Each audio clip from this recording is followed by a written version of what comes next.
అనుబంధ ఆలయాల నిర్వహణపై ఫోకస్ పెట్టింది టీటీడీ. ఆలయాలకు స్పెషల్ ఫండ్ ద్వారా నిర్వహణ వ్యయం వడ్డీ ద్వారా వచ్చేలా ఏర్పాట్లు చేయనుంది.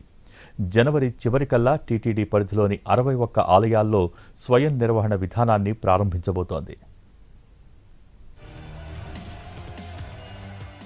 తిరుమల తిరుపతి దేవస్థానం పరిధిలో శ్రీవారి ఆలయం, తిరుచానూరు అమ్మవారి ఆలయంతో పాటు దేశవ్యాప్తంగా 61 ఆలయాలు ఉన్నాయి. వీటిలో టీటీడీ నిర్మించినవి 26 కాగా తమ పరిధిలోకి తీసుకున్న ఆలయాలు 34 ఉన్నాయి. వీటిలో శ్రీవారి ఆలయంతో పాటు 11 ఆలయాలకు మాత్రమే సొంతంగా నిర్వహణ భారాన్ని భరించే ఆదాయ వనరులు ఉన్నాయి. మిగిలిన వాటికి కేటాయింపులు చేయాల్సి వస్తోంది. ప్రతి సంవత్సరానికి ప్రతి ఆలయానికి టీటీడీ 70 నుంచి 80 లక్షల వరకు కేటాయించాల్సి ఉంటుంది. ఎందుకంటే టీటీడీ పరిధిలో ఉన్న ఆలయాల్లో కొన్నిటికి ఆదాయం తక్కువగా ఉంటే నిర్వహణ వ్యయం ఎక్కువగా ఉంటుంది. దీంతో టీటీడీ తప్పనిసరిగా నిధులు కేటాయించాల్సి వస్తోంది.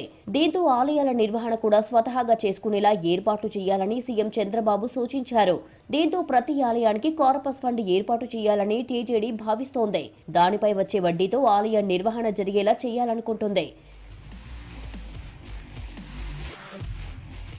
ఇక ఆలయానికి వచ్చే ఆదాయాన్ని కూడా కార్పస్ ఫండ్తో కలపనుంది. ఈ ఫండ్ ఎక్కువగా వచ్చినప్పుడు నిధులను వెనక్కి తీసుకోవాలి అన్న ఆలోచనలో ఉంది టీటీడీ. దీనికి సంబంధించి లెక్కలు కడుతున్నారు అధికారులు. ఇతర ఆలయాల నిర్వహణ కోసం దాదాపు 184 కోట్ల వరకు టీటీడీ వెచ్చిస్తోంది. రాబోయే జనవరి 31 కల్లా ఈ ప్రక్రియ పూర్తి చేసేందుకు కసరత్తు జరుగుతోంది. మరి వీటి కోసం ఎంత నిధులు కేటాయించాలో అన్నది మరికొన్ని రోజుల్లో తేలనుంది.